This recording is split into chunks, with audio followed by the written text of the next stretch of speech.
참과 거짓을 명확하게 분별할 수 있는 문장이나 식을 우리는 명제라고 합니다. 명제에는 조건문이 기마련인데 주목해야 할 것은 조건문에 의해서 명제가 사실로 드러나긴 하지만 명제가 사실이라고 해서 조건이 사실이 되는 것은 아니라는 겁니다. 예를 들어 미는 장꾸러기다 이런 속설이 있죠. 이 속설이 과학적으로 입증되었습니다. 2010년 스웨덴의 존 엑셀레슨 박사가 실험을 하면서 실험군을 31시간 동안 잠을 자지 않은 사람, 5시간 잠을 잔 사람, 8시간 잠을 잔 사람 이렇게 분류해서 이제 시간이 지난 후에 비포 애프터 사진을 이제 비교를 했습니다. 실험 결과 수면이 부족할수록 건강해 보이지 않고 매력이 없었답니다. 쉽게 이야기하면 피부가 푸석푸석했다 이 말입니다. 그러면서 실험 마지막에 엑셀레슨 박사가 잠은 아름다움을 위한 신체적인 치료제다 이렇게 결론을 내렸습니다. 이런 근거에 의해서 미는 장꾸러기다 속설이 명제로 입증되었습니다.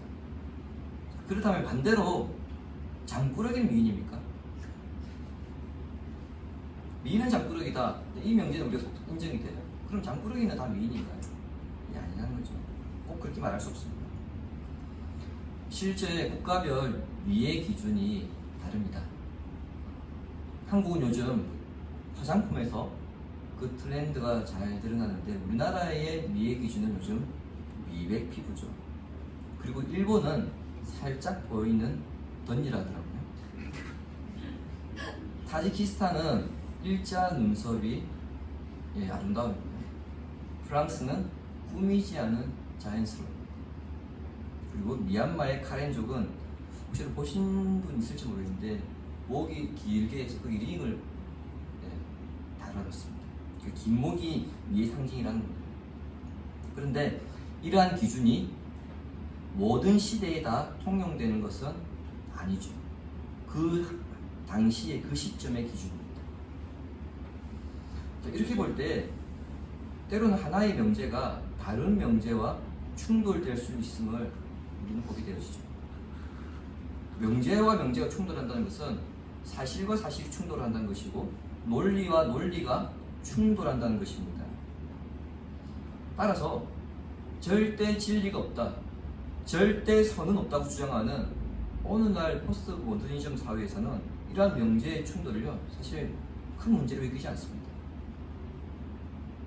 다른 부분은 차치하고 신앙에 있어서는 명제의 충돌이 일어나게 될 때에 심각한 신앙에 혼란을 겪게 되고요. 자칫 왜곡된 신앙을 가져오게 되고 그로 인해서 삶의 뿌리를 흔들어 버릴 수 있습니다. 심지어 결과적으로는 실천적 무신론자와 같은 분명히 예수를 믿고 교회를 다녔는데 불신자들과 다를 바 없는 삶을 살아가기도 합니다. 그러므로 신앙의 명제는 분명히 해야 하는데 신앙의 명제라고 하는 것은 다름 아닌 하나님의 뜻입니다. 즉 하나님의 뜻은 분명히 해야 합니다. 그리고 분명히 성도들은 그 한 뜻이 무엇인지 분명히 알아야 됩니다. 본문에서 우리는 신앙의 명제가 충돌하게 되는 상황을 만나게 되는데요. 그 상황에서 어떻게 우리는 올바른 명제를 찾아갈 수 있는가? 그에 대한 답을 찾게 됩니다. 바울이 에베소 장로들을 향해서 고별 설교를 끝낸 후에 그들을 서로 이제 목을 부둥켜 안고입니다. 이제 다시는 서로 보지 못한다는 슬픔, 그리고 바울이 이제 예루살렘에 가게 되면은 그곳에서 최소한 체포될 것이고 환란을 당하게 될 것이라는 그 안타까움을 갖고요. 반대로 바울 입장에서는 내가 떠나고 난 다음에 이 예루살렘 교회가 에베소 교회가 당하게 될 어려움들, 유대인들의 핍박이 있을 것이고요. 그리고 우상숭배에 대한 이방인들의 압박이 있을 것이기 때문에 그것을 생각하니까 바울 역시 너무 안타까웠던 겁니다. 떠나는 사람과 보내는 사람이 서로 안타까움에 목을 부둥켜 안고 큰 소리로 울었습니다. 자, 이러한 감정들이 교차하고 크게 울고 나서 또 작별 인사를 한 후에 본문 1절에 기록된 것처럼 바울은 일행들과 밀레드에서 배를 타고 드디어 출발합니다. 이는 바울의 3차 전도 여행의 종착점을 알리는 출발입니다. 오순절 전에 바울은 예루살렘에 당도하고자 했기 때문에 바울은 매일 배로 힘든 항해를 계속해 나가고 있습니다. 1절부터 3절에 의하면 바울이 들렸던 항구들이 기록되어 있는데요. 이게 오늘 잘 안 보이실 텐데 폰으로도 제가 지도를 전송했습니다. 고스, 로도, 바다라, 구브로 섬을 지나서 두로에 도착하게 됩니다. 계속 이 지역을 배로 이동했기 때문에 사실 여러분 쉽지 않은 일정이죠. 두로에서 일주를 보내게 되는데 바울이 탄 배는요, 화물을 대량으로 운반하는 배입니다. 옛날에는 오늘날처럼 여객선이 있었던 그런 시대 아니잖아요. 그래서 두로에서 화물을 하역하는데 7일 정도의 시간이 걸렸기 때문에 그 배의 항해 계획에 따라서 바울도 두로에서 7일간 머물러 있던 겁니다. 바울이 일행들과 사제에 보시는 것처럼 두로에 있는 그 제자들을 찾기 위해 수소문합니다. 근데 여기서 말하는 제자란 바울의 제자가 아니고요, 일반적으로 그리스도인들을 말합니다.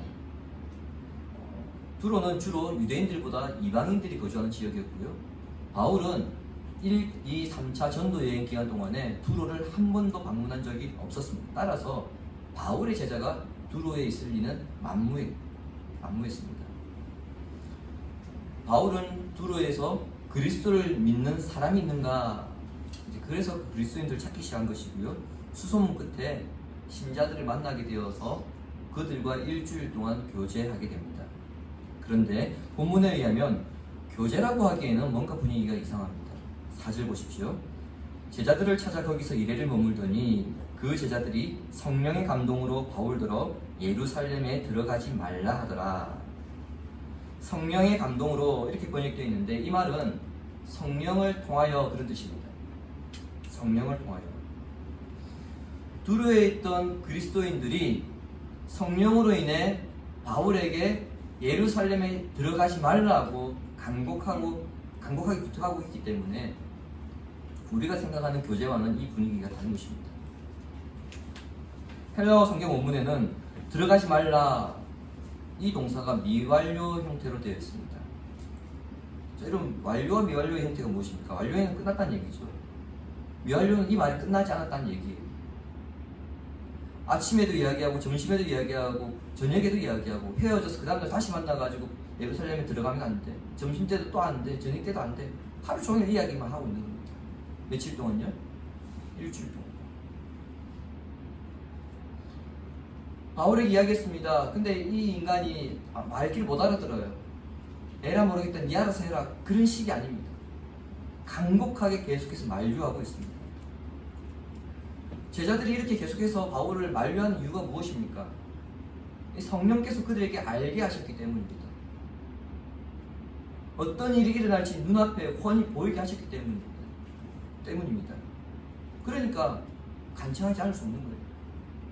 무엇을요? 바울이 예루살렘에 들어가게 되면은 체포되어서 환란 당한다는 것을. 더 주목하게 되는 것은 지금까지는 바울이 자기가 만난 사람들에게 이 말을 했습니다. 내가 이제 예루살렘에 가게 되면 나 체포될 거다. 내가 엄청난 환란을 당하게 될 거다. 이 이야기를 바울이 했습니다. 그런데 두로에서는요, 바울은 꺼내지도 않았는데 성령께서 두로에 있는 그리스도인들에게 알게 하셔서 두로에 있는 그리스도인들의 입을 통해서 바울에게 지금 오히려 너 예루살렘에 가면 죽을 수 있어, 이 이야기를 하고 있다는 점입니다. 그럼에도 불구하고 바울이 기어코 예루살렘으로 들어간다고 하니 두로의 성도들이 더 이상 만류하지 못하고 자기 아내와 자녀들까지 데리고 나와서 바울을 전송합니다. 그들이 할 수 있는 최고의 예를 갖춰서 바울을 떠나보냅니다. 작별 후에 바울 일행이 즉시 배를 타고 돌레마이를 거쳐서 이제 가이사랴에 도착하는데요, 이 가이사랴에서 빌립을 만나서 빌립의 집에서 며칠을 머무르게 됩니다. 바울과 빌립의 이 만남은 약 20년 만에 만납니다. 그리고 두 사람의 사이는요, 과거에는 악연이었습니다. 우리가 사도행전 지금 21장을 살펴보고 있기 때문에 이미 지금 오랜 시간이 지나서 좀 기억이 가물가물하실 수 있을 텐데요. 8장에서 우리가 빌립을 만났습니다. 사울의 주도하에서 예루살렘 교회의 일곱 집사 중에 한 사람이었던 스데반이 순교를 당합니다. 그리고 스데반이 죽고 난 다음에 사울은 또 기세등등해서 예루살렘 교회를 강하게 핍박하겠습니다. 그때 그 핍박을 견디지 못하고 예루살렘 교인들이 뿔뿔이 흩어졌거든요. 그 가운데 빌립 집사도 예루살렘을 떠났습니다. 그리고 예루살렘을 떠나서 여러 지역을 거쳐서 가이사랴에까지 오게 된 겁니다. 그 역시 예루살렘 교회 일곱 집사 중 한 사람이었고, 자기의 동료였던 스데반이 사울에 의해서 돌에 맞아 죽었습니다. 그러니 바울과의 인연은 인연입니까? 악연입니까? 악연이죠. 아무리 이 인간이 사울에서 바울의 이름을 바꿨다 하더라도 20년의 그 기억은 생생히 머릿속에 남아있을 겁니다. 그런데 20년이 지난 지금 두 사람의 만남은 어떻습니까? 하나님께서 주신 복음의 사명을 위해서 오로지 한 길만을 걸어왔던 신실한 하나님의 사람들의 만남이 되었습니다. 20년 전 빌립이 예루살렘을 떠나면서 어떤 생각을 했겠습니까? 특별히 바울을 생각하면서 어떤 생각을 했을까요? 저 인간이 20년 후 세계 선교의 주역이 될 것이다, 이런 생각을 했을까요? 상상해냈겠습니까? 조금이라도 됐으면 예루살렘 안 떠났을 겁니다. 전혀 못했습니다. 상상조차 못했지만은 20년 후에 바울은 아시아와 유럽의 복음 선교의 주역이 되어 있었고요. 그 사람과의 만남을 통해서 우리는 하나님은 인간의 생각을 뛰어넘어 움직이신다는 것과, 그리고 인생을 늘 선한 곳으로 이끌어 가신다는 것을 우리는 확인하게 됩니다. 이렇게 빌립과 바울의 두 사람의 만남이 빌립의 집에서 이루어지는데, 그 집에서 바울은 몇 날을 더 머물게 됩니다. 10절에는 여러 날 머물렀다 이렇게 기록되어 있지만, 정확한 번역은 더 많은 날들을 머물렀다 이 뜻입니다. 이것은 바울이 떠나야 할 시간보다 며칠 더 머물렀다는 겁니다. 전후 문맥을 고려한다면 아마도 예루살렘에서 아가보 선지자가 온다는 말을 듣고 그 아가보 선지자를 만나기 위해서 바울이 며칠 더 머물렀던 것으로 봅니다. 신약 시대의 선지자는요, 최초에 창설되었던 초대교회에 존재했던 직분입니다. 당시에는 성경이 완성되기 전이죠. 여러분, 우리가 성경을 읽을 당시하고 지금하고 가장 큰 차이점이 이 성경이 완성되었다는 것과 전혀 완성되지 않았다는 것, 이 차이를 반드시 기억하셔야 됩니다. 오늘 본문의 당시에는 성경이 완성되기 전이었습니다. 따라서 사도의 신분이나 사도가 전하는 이 말씀이 하나님의 말씀인지 그것을 정당하게 밝힐 수 있는 사람들이 있어야 했습니다. 그 역할을 하는 사람들이 선지자였습니다. 또한 하나님의 뜻을 교회에 전하는 사명을 감당했던 사람들이 선지자입니다. 그런 선지자들 가운데 한 명이었던 아가보 역시 빌립처럼 우리가 앞에서 이미 만났습니다. 11장에 보시면 로마 제국 일대에 극심한 환란이 있을 것이라고 예언했던 선지자가 바로 아가보였습니다. 그가 그 당시에 여러 선지자들과 함께 바울을 파송했던 안디옥 교회를 찾아가서 로마 제국에 극심한 환란이 있을 것이라는 예언을 했고요. 이 예언은 로마 황제 글라우디오 황제의 통치 기간 중에 그대로 실현되었습니다. 이것은 아가보 선지자의 그 예언사에게 단적인 예거든요. 이런 점을 볼 때에 초대교회 성도들이 아가보에 대한 신뢰도는 어떻겠습니까? 그가 예언했다고 한다면 그 말은 반드시 일어난다, 이렇게 생각했을 겁니다. 근데 그 아가보 선지자가 빌립의 집에 와서 바울을 만나더니 갑자기 구약의 선지자들처럼 돌발적인 상징 행동을 합니다. 11절 보시기 바랍니다. 우리에게 와서 바울의 띠를 가져다가 자기 수족을 잡아매고 말하기를 성령이 말씀하시되 예루살렘에서 유대인들이 이같이 이띠 임자를 결박하여 이방인의 손에 넘겨주리라 하거늘. 아가보가 바울의 허리띠를 가지더니 자기 손과 발을 묶었습니다. 그리고 이제 이야기합니다. 이 띠의 주인이, 이 띠 누구한테 가져왔습니까? 바울에게서. 이 띠의 주인이 지금 내가 결박당한 것처럼 이렇게 결박당해서 이방인들에게, 이방인들 누구죠? 로마 군인들, 로마 군대에 넘겨질 것이다, 이렇게 예언한 겁니다. 아가보 선지자의 이 예언을 지금 빌립 집에 있는 바울과 그리고 바울 일행들 그리고 빌립과 함께 신앙생활하고 있는 이 사람들이 그 말을 들었을 때 어떤 반응을 보이겠습니까? 당연히 바울을 만류합니다. 가면 안 된다고. 아가보 선지자가 저렇게 예언하지 않냐? 100%다. 절대 가면 안 된다고 만류합니다.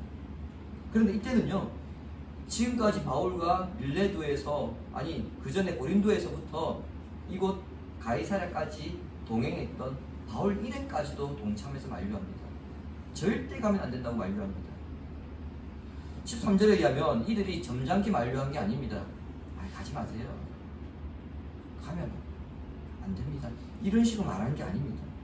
울면서 간절하게 당부했는데 그들의 만류가 얼마나 강력했는지 바울이 자신의 마음을 견딜 수 없을 정도로 상하게 하고 있다, 이렇게 표현하고 있습니다.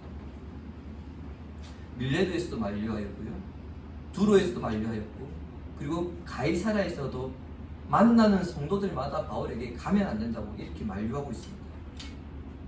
제발 예루살렘 가지 마시라. 자, 이렇게 만류하는 상황에서 여러분, 예루살렘에 가야 됩니까, 말아야 됩니까? 바울이 예루살렘으로 가겠다고 하니까 성도들이 바울을 향해서 제발 고집 부리지 마시라. 당신이 올라가서 예루살렘에서 체포되면은 앞으로 우리 선교사회 어떻게 되냐? 당신만 생각하냐? 교회는 생각 안 하냐? 정말 당신의 비전대로 로마로 가야겠다면 예루살렘으로 가지 말고 바로 로마로 가면 안 되냐? 왜 죽음의 길로 지금 스스로 들어가려고 하느냐? 이렇게 설득했을 것입니다. 여러분이 지금 그 상황에 놓여 있다고 가정해 보시기 바랍니다. 분명 예루살렘에 가게 된다면 체포될 것은 분명하고 그 다음은 어떻게 될지 모릅니다. 그 상황에서 만나는 성도들은 모두 한사코 가지 말라고 만류하는데 여러분 같으면 못 이기는 척 주저앉으시겠습니까? 아니면 에스더처럼 내가 죽으면 죽으리다, 그런 심령으로 예루살렘에 가시겠습니까? 여러분, 쉽지 않은 선택이겠죠. 근데 바울은 그들의 간청을 단호하게 거절합니다. 예수의 이름을 위하여 내가 결박당할 뿐 아니라 죽는다 할지라도 나는 예루살렘에 가겠다는 겁니다. 아무리 조언을 하고 충고를 해도 바울이 자신의 의지를 꺾지 않으니까 이제 바울의 결정을 존중합니다. 14절 보시기 바랍니다. 그가 고난을 받지 아니함으로 우리가 주의 뜻대로 이루어지이다 하고 그쳤노라. 여기에서 여러분 헷갈리면 안 되는 것이 있습니다.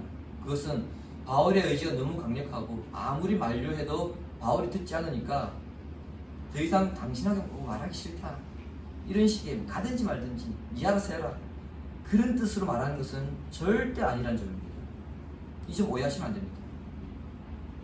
성령께서 바울이 당할 일에 대해 예언하셨음에도 바울이 예루살렘으로 굳이 가겠다고 간다면 그래서 아가보 선지자가 예언한 것처럼 바울이 체포되고 설령 바울이 말하고 있는 것처럼 최악의 경우 죽을 수 있다 할지라도 그것이 주의 뜻이 아니라 주님의 뜻대로 이루어지도록 우리는 이제 주님께 맡깁니다.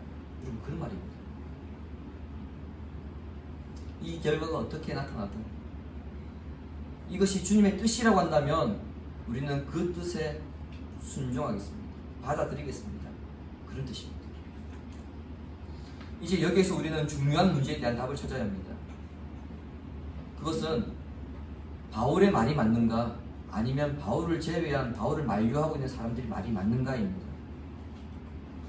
양측이 모두 성령께서 말씀하셨다고 밝히고 있습니다. 그렇죠? 바울은 성령께서 나에게 예루살렘에 가서 환난 당한 것을 말씀하셨다. 근데 바울을 만류하는 사람들도 똑같이 성령께서 우리에게 당신 예루살렘에 가면은 환난 당해서 죽는다고 말씀하셨다.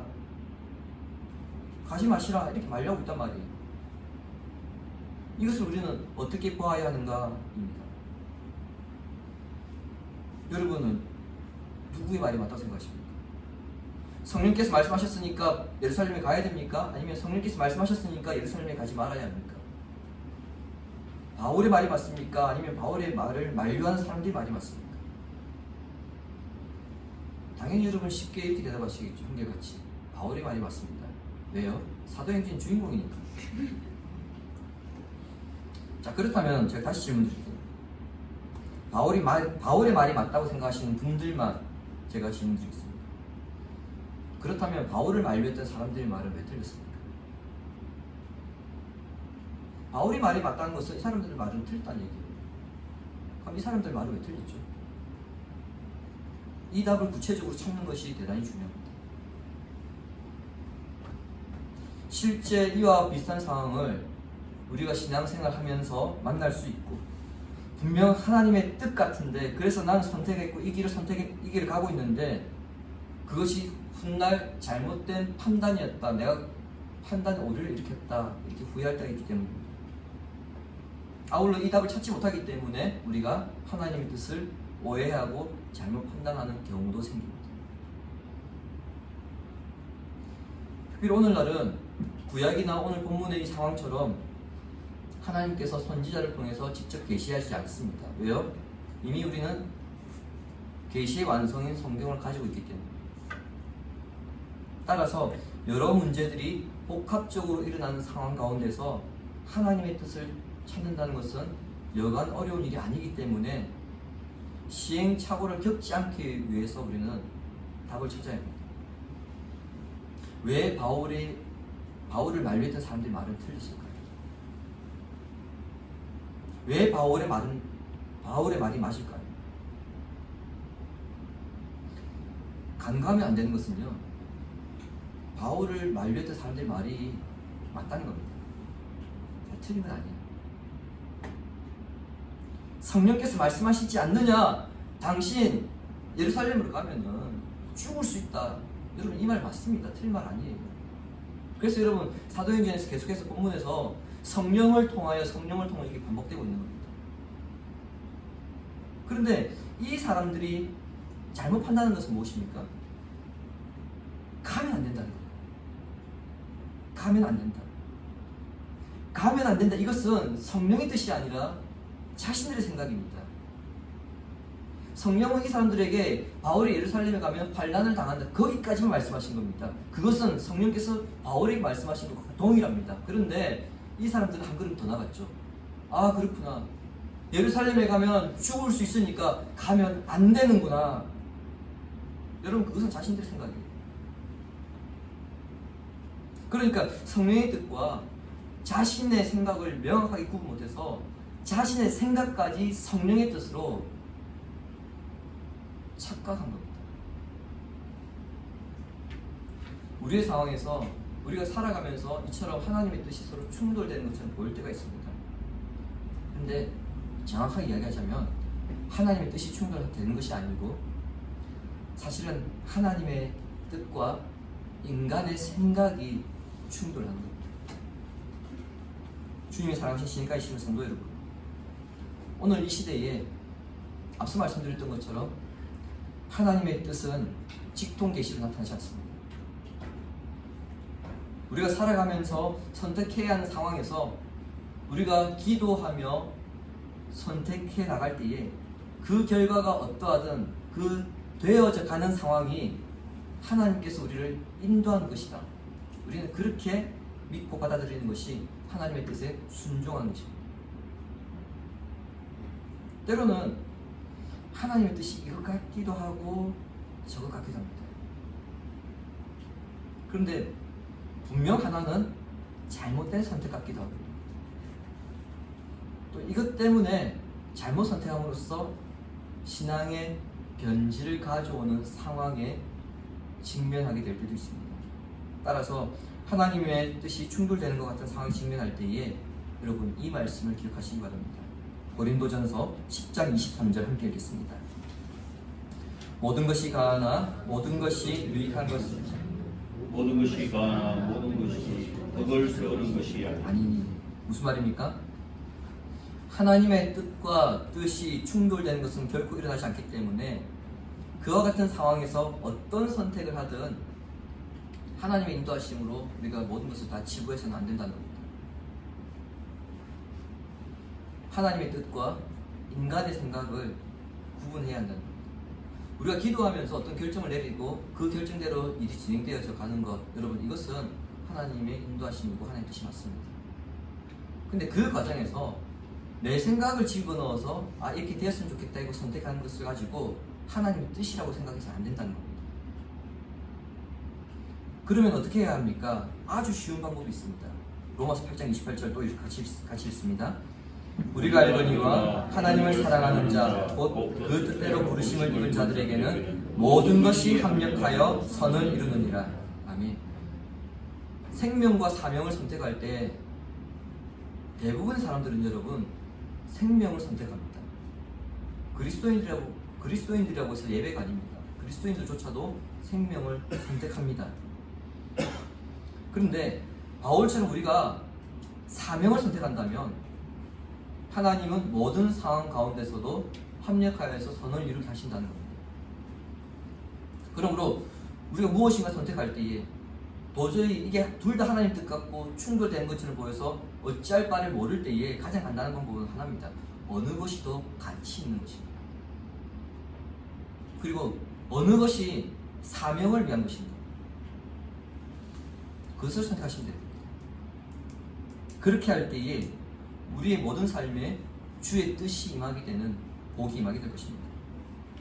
누가 뭐라 하더라도 이것은 하나님께서 나에게 주신 사명이다. 이러한 자신의 사명을 먼저 분명하게 인식하시기 바랍니다. 그 사명 앞에 때로는 세상의 가치가 마치 하나님의 가치인 것처럼 위장하여 충돌을 일으키고 혼란을 주는 상황에 우리가 직면하게 된다 할지라도 사명의 가치를 먼저 생각하시기 바랍니다. 그 기준만 분명하면은 이 상황에서 절대 혼란을 겪지 않습니다. 여러분 삶에 선을 이루는 하나님의 은혜가 나타나도록 사명의 가치를 더 중요하게 여기고 그를 통해서 하나님의 영광을 드러내는 복된 성도가 되기를 성부와 성자와 성령의 이름으로 축원합니다. 아멘.